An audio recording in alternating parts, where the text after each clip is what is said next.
Mesdames et messieurs, bonsoir. Vous êtes bien sur Sahel TV. Tout de suite, les principaux titres de ce journal. Après les conseils régionaux, c'est au tour des conseils municipaux d'être installés. Une opération supervisée par les services du ministère de l'Intérieur.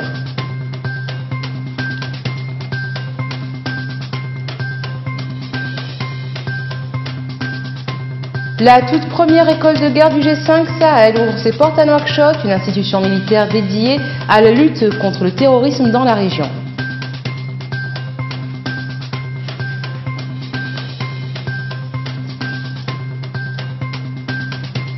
Le marché mauritanien convoité par les pays voisins en témoignent les échanges commerciaux qui ont connu une croissance substantielle, notamment dans l'espace maghrébin.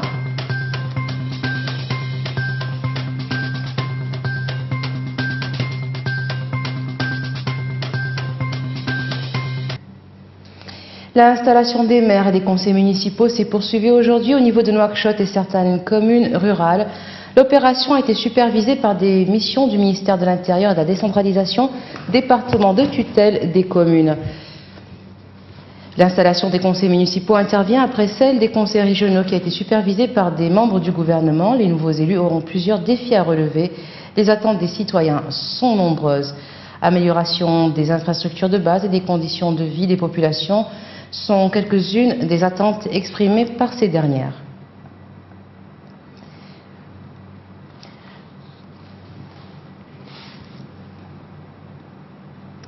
Le ministère des Affaires étrangères et de la coopération appelle à la rigueur professionnelle et à la transparence dans l'enquête conjointe sur l'affaire de la disparition du citoyen saoudien Jamal Khashoggi. Dans un communiqué rendu public ce lundi, le ministère condamne ce qu'il a qualifié de campagne d'allégations malveillantes qui ne sert ni la transparence de l'enquête en cours ni sa crédibilité. La Mauritanie appelle à réunir les conditions propices pour assurer à l'enquête en cours tout le professionnalisme et la transparence ainsi que le temps nécessaire pour découvrir la vérité. Le collège de défense du G5 Sahel situé à Nouakchott a démarré ses activités aujourd'hui. Il a été créé dans le cadre de la lutte contre le terrorisme dans la région. Près d'une quarantaine de stagiaires des armées des pays du G5 Sahel vont bénéficier d'un programme d'enseignement au sein de cette école de guerre. Reportage de Ndeiso City. La toute première école de guerre transnationale au monde, créée dans le cadre des opérations du G5 Sahel, a lancé sa première rentrée ce lundi à Nouakchott. Partie d'une initiative mauritanienne et financée par plusieurs pays dont la France, avec un financement initial de plus de 1 million de dollars. Le collège de défense du G5 Sahel, situé à Nouakchott, avait été annoncé depuis 2015 pour faciliter l'opéralisation du programme du G5 Sahel. Il devrait permettre de former des officiers issus des 5 pays membres de l'organisation, à savoir Burkina Faso, Mali, Mauritanie, Niger et Tchad, afin de renforcer la coopération et l'efficacité des armées du G5, dans le cadre de la lutte contre les groupes terroristes qui sévissent dans la région. Le budget annuel de la nouvelle institution s'élève à 1 million de dollars. Au total, 37 stagiaires ayant 15 à 20 ans d'expérience dans les armées de leur pays devraient être les premiers bénéficiaires du nouveau programme.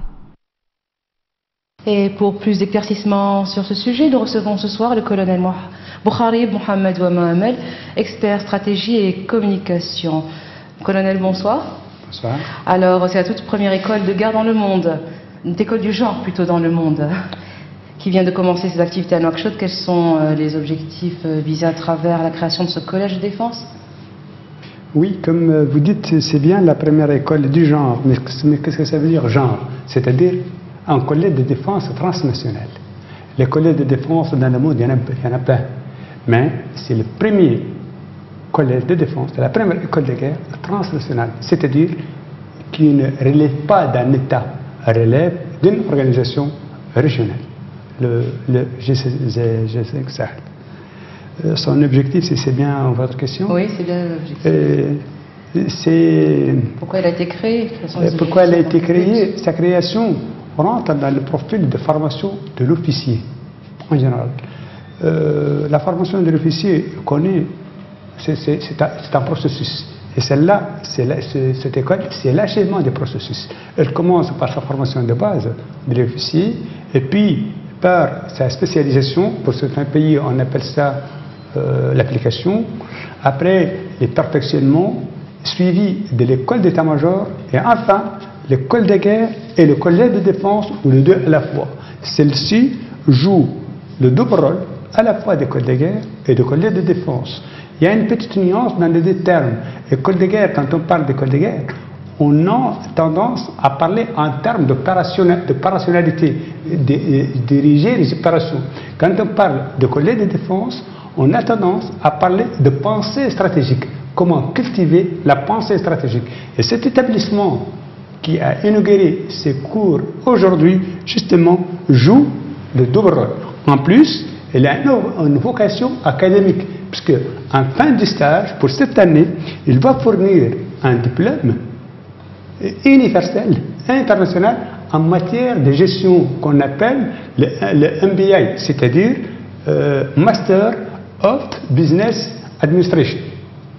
Alors donc ce genre d'école a été créé en fonction des besoins, il a été créé conformément aux besoins actuels dans la région. Oui, absolument. C'est à la fois un besoin régional, mais aussi un besoin spécifique à chaque pays. Chaque pays a besoin de ce genre de formation pour parachever la formation de ses officiers. Et il a été d'abord un projet national. Ça a été un collège de défense, une école de guerre strictement mauritanienne, qui est antérieure à la création du G5 Sahel lui-même. Après, avec la création du G5 Sahel, les pays membres ont exprimé le besoin d'y adhérer. La Mauritanie l'a mis à leur disposition et depuis, ils l'ont approprié entièrement. Alors vous dites, comment dire, ce sont des stagiaires, on les appelle des stagiaires, les étudiants de cette école? Des officiers stagiaires. Des officiers stagiaires. Alors ils viennent de quel pays? Ils viennent seulement des pays du G5 Sahel ou ils peuvent venir de plusieurs autres pays? Pour le moment, ils viennent des pays du G5 Sahel et en fonction au prorata de leur contribution dans les budgets. C'est-à-dire, autant vous payez, autant vous avez plus de stagiaires. Et actuellement, la répartition est la suivante. La Mauritanie paye 34% du budget. Les autres pays, 16,5%. Cela se répercute sur le nombre de stagiaires par pays. Néanmoins, il est permis à chaque pays de demander un surplus de stagiaires, moyennant le paiement de sa part des frais supplémentaires induits. Alors déjà que les pays du G5 Sahel, ils peinent à mobiliser le financement de la force conjointe, comment est-ce qu'ils vont assurer le fonctionnement de cette école? Est-ce que ce sera sur des fonds propres ou ce sera avec l'aide de partenaires? Je pense qu'il y a les deux. Comme aujourd'hui nous sommes dans un monde mondialisé, il y a toujours les deux. Et notamment dans le domaine de la formation, c'est l'un des domaines les plus mondialisés, la formation. La sécurité l'est également. C'est les deux. Les pays ont investi, chacun, mais aussi ils ont un apport extérieur. Des exemples, le siège a été construit sur le financement des Émirats à hauteur de 8 millions d'euros. Les infrastructures pédagogiques également ont été financées par des partenaires. L'Union européenne à hauteur d'1 200 000 euros, l'Allemagne également à hauteur d'un million d'euros. Donc il y a à la fois l'effort des pays bénéficiaires et contributeurs, mais aussi l'apport des partenaires. Et pour le fonctionnement, ça continuera comment? Le fonctionnement, il y a un budget de fonctionnement qui est fourni par les pays et il y aura certainement toujours un accompagnement des partenaires et des alliés. Alors qu'est-ce qu'ils vont devenir ces officiers stagiaires après la formation? Eh bien, ils vont devenir de grands officiers qui vont diriger les opérations, qui vont travailler dans les états-majors, qui vont réfléchir sur les grands défis majeurs sécuritaires nationaux, régionaux et internationaux. Ça apporte un surplus, une valeur ajoutée à leur capacité de réaction et d'action. Et toujours donc dans le cadre de la force conjointe? Pas forcément. Dans le cadre de leur métier d'officier d'abord, quel que soit le domaine où ils sont, peut-être demain ils seront dans les Nations Unies ou ils sont sur un autre territoire, mais aujourd'hui aussi dans le cadre des efforts de leur pays, tant individuels que collectifs, dans le cadre de la force conjointe. Alors, vous êtes optimiste sur l'avenir donc de cette école? Bon, je dirais comme tout le monde, je suis toujours optimiste, mais pour cette école, plus spécialement, oui, pourquoi ne pas être optimiste? J'ai eu la chance de m'entretenir avec son chef, le général mauritanien qui la dirige, qui est un excellent officier mauritanien, et je suis tout à fait optimiste. Merci donc d'avoir éclairé nos lanternes, colonel Boukhari Mohamed Mohamed. Je rappelle donc que vous êtes expert stratégie et communication. Merci d'être venu sur ce plateau. Merci à vous. Les marchés mauritaniens regorgent de produits agricoles venant des pays voisins. Si le Maroc et le Sénégal sont les plus présents dans ce domaine, d'autres pays veulent accéder au marché mauritanien pour vendre leurs produits. C'est le cas de l'Algérie, après l'ouverture d'un point de passage entre les deux pays. C'est récipité. Le marché mauritanien reste fortement dépendant du marché marocain, notamment en fruits et légumes. Le marché de la mosquée marocaine à Nouakchott est le meilleur baromètre de la présence des produits marocains à Nouakchott. Sur place, il est fréquent de voir ces gros camions arriver et faire débarquer leurs marchandises en provenance du royaume chérifien. Ces produits marocains sont très prisés en Mauritanie. Après les produits européens, il s'agit du deuxième choix. Cet échange crée des ponts entre les deux pays et consacre l'effectivité d'une intégration sous-régionale. Les relations entre la Mauritanie et le Maroc sont excellentes. Il en va de même dans le domaine du commerce. Nos produits sont appréciés en Mauritanie, des fois il en manque du fait de la forte demande. Avec l'ouverture récemment d'une frontière terrestre entre la Mauritanie et l'Algérie, le marché mauritanien a de beaux jours devant lui. En effet, trait d'union entre l'Afrique noire et l'Afrique blanche, cette position constitue en soi un avantage concurrentiel qui va booster l'économie mauritanienne. Et maintenant, nous rejoignons Deyso Ossidi qui va nous faire le point sur l'actualité économique.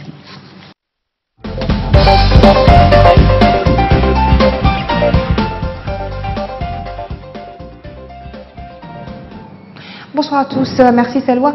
Le ministre de l'économie et des finances, Mortala Ouloudjaï, a présidé avec le docteur Jim Kim, président de la Banque mondiale, la réunion périodique des ministres du groupe arabe. Le ministre a remercié le président de l'ABM pour son engagement constant des réunions du groupe arabe, l'initiative lancée par la Banque mondiale au cours de cette session sur le capital humain et l'augmentation substantielle de son capital et les opportunités prometteuses qu'elle offre pour répondre aux besoins multiples et urgents des pays membres. Cette réunion s'inscrit dans le cadre de la coopération entre le groupe arabe et celui de la Banque mondiale et vise essentiellement à évaluer et étudier la réalité de l'appui technique et financier apporté par l'institution de Bretton Woods et les perspectives de son développement, de son élargissement, de sa dynamisation. Les institutions chargées de la passation des marchés publics bénéficient de formations lancées lundi dans les locaux de l'École nationale d'administration de journalisme et de magistrature de Nouakchott. La session fait partie d'une série de cours de formation organisés par l'autorité de régulation des marchés publics en coopération avec l'École nationale d'administration de journalisme et de magistrature sur les procédures de passation des marchés publics. Le programme de formation prévu pour 3 mois bénéficiera à un millier de personnes représentant les responsables de passation de marché, les membres des comités internes des autorités contractantes. Une série de sessions organisées en coopération avec la Banque mondiale et l'École nationale d'administration a pour objectif de renforcer les capacités des responsables de la passation de marché, de leur permettre de contrôler le cadre juridique, réglementaire et de se familiariser avec les mécanismes nécessaires à la réussite des opérations de passation de marché. Marrakech, cette fois, abritera bientôt un des plus grands rendez-vous économiques au monde.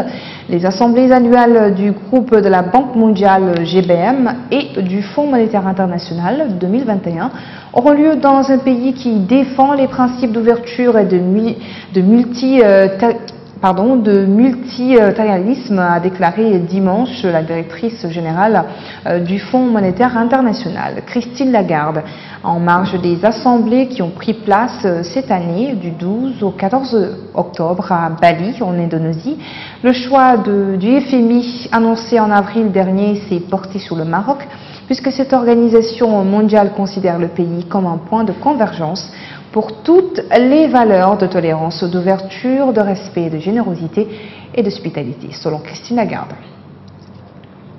Après la première édition à Paris, le deuxième forum PPP Afrique se tiendra les 12 et 13 novembre 2018 à Casablanca, au Maroc toujours, sous le thème « Promouvoir l'agriculture et les technologies de formation et de communication TIC en Afrique grâce au partenariat public-privé ».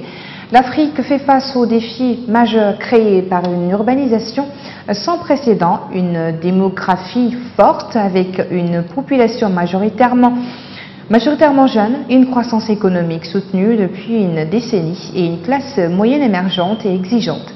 Dans le même temps, la rareté des ressources financières publiques rend difficile la mise en œuvre des politiques de développement viables reposant sur des infrastructures de qualité. De nombreux gouvernements africains ont engagé des politiques volontaristes qui visent à encourager et à favoriser l'implication du secteur privé dans le financement des projets étatiques structurants, débouchant sur la mise en place du contrat PPP et ceci afin de bâtir l'émergence des économies. Enfin, les pertes économiques dues aux catastrophes naturelles en Tunisie pourraient atteindre 138 millions de dollars par an, sont les prévisions du rapport d'évaluation mondiale relatif à la réduction des risques de catastrophes en 2015 en l'absence de stratégie dans ce domaine, a déclaré le ministre de l'Environnement Riyad Mouakhar. Il s'exprimait à l'ouverture de la plateforme Afrique arabe sur la réduction des risques de catastrophes qui se tient à Tunis du 9 au 13 octobre 2018. Selon Mouakhar, les pertes dues aux catastrophes en Tunisie au cours des 30 dernières années dépassent 1 milliard de dinars. L'emplacement du pays dans le bassin de la Méditerranée l'expose à une pollution marine puisque 300 millions de tonnes de pétrole transitent par cette mer intérieure près des côtes tunisiennes. Voilà, c'est tout pour l'actualité éco en Mauritanie et dans le Sahel. Merci à vous et retour à Salwa Sharif.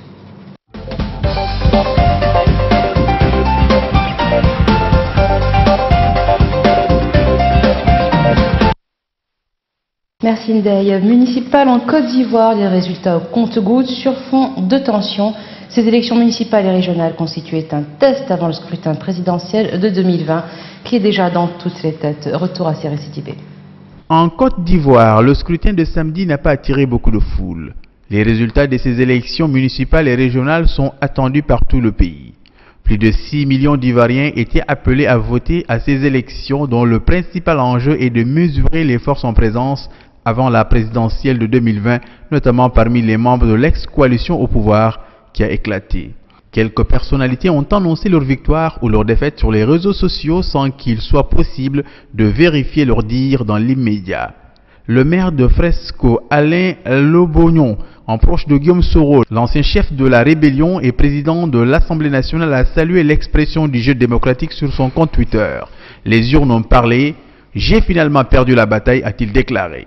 De son côté, le parti leader de l'opposant Mamadou Koulibaly a lui annoncé la victoire à Azaguié de l'ancien président de l'Assemblée nationale sur sa page Facebook. L'ancien international ivoirien de football Bonaventure Kalou, qui faisait son entrée en politique comme indépendant, a lui assuré avoir remporté le scrutin à Vavouia. Un important dispositif de sécurité a été déployé dans le pays avec près de 30 000 membres des forces de l'ordre sur le terrain. Policiers et gendarmes étaient notamment très présents à Abidjan. Une personne a toutefois été tuée d'un coup de couteau lors d'affrontements entre partisans de candidats à la mairie de Lakota. Des échauffourées et empoignades ont eu lieu dans plusieurs bureaux de la localité où la campagne s'est déroulée dans un climat tendu. L'épidémie d'Ebola au Congo démocratique préoccupe la communauté internationale. L'OMS s'alarme de la recrudescence des infections et de la difficulté de dépister les patients dans le Nord Kivu. Plus de 200 cas confirmés et 131 décès ont été recensés dans le territoire de Beni depuis début août. Cette zone forestière du Nord Kivu, très densément peuplée, est en proie à des conflits armés violents. Qualifiée localement de triangle de la mort, cette zone est le fief de plusieurs groupes armés qui font face aux soldats congolais Parmi eux, les rebelles ougandais des ADF qui ont fait en 4 ans plus de 700 victimes civiles dans la région, selon l'ONU. Sport pour terminer, les Morabitons étaient hier en dernière séance d'entraînement avant le match retour contre l'Angola. À l'aller, notre 11 national s'était incliné par 4 buts à 1. Nos joueurs auraient commis beaucoup d'erreurs techniques qui les ont desservis, mais l'espoir est cependant permis selon le coach de l'équipe.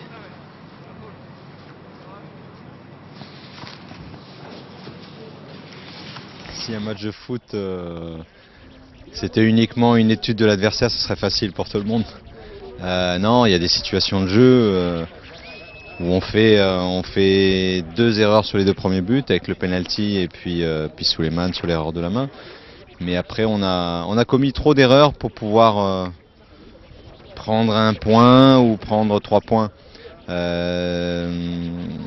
On s'est créé 5 occasions, l'Angola s'est créé 5 occasions, ils ont marqué 4 buts, on n'a marqué que 1. Voilà, c'est simplement ça. On a manqué d'agressivité sur le match aller. C'est un match, c'est 3 points en jeu. On a perdu 3 points en Angola, donc nous, si on veut se qualifier, il faut gagner mardi, on n'a pas le choix. Donc il faudra tout donner comme on l'a fait contre le Burkina pour espérer gagner contre l'Angola, parce que ça reste une très bonne équipe. Voilà, ce sera tout pour aujourd'hui. Tout de suite, le rappel des titres. Après les conseils régionaux, c'est au tour des conseils municipaux d'être installés. Une opération supervisée par les services du ministère de l'Intérieur.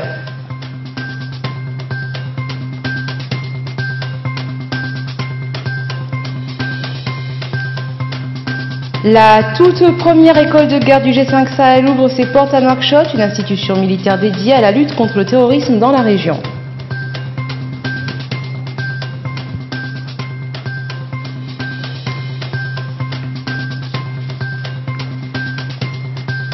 Le marché mauritanien convoité par les pays voisins en témoignent les échanges commerciaux qui ont connu une croissance substantielle, notamment dans l'espace maghrébin.